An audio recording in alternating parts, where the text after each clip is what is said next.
This is your sign. Make your own jewellery workbench. I've just moved into my very own studio space. My main task was finding an antique desk to convert into a jeweller's bench that would fit the space well.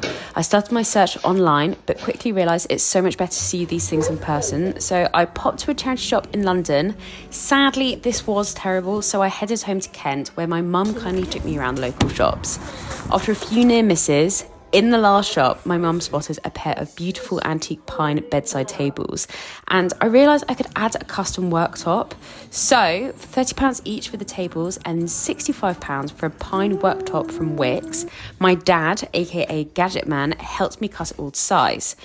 I needed the bench to be wide enough to fit snugly along one side of my studio and deep enough for a tabletop storage, whilst leaving enough workspace to work with.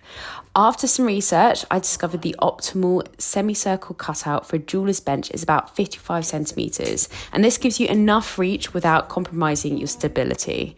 Factoring in the size of bedside tables too, I settled on a total width of 153 centimetres and a depth of 60 centimetres, which would provide enough room for tools, materials, whilst keeping it compact enough for my space. We marked the length and the semicircle for cutting. My dad handled the jigsaw whilst I managed the hoover. He also suggested using offcuts to create small ridges around the tables to prevent slipping. He cut these to size with one of his many gadgets, and I drilled holes to secure them in place.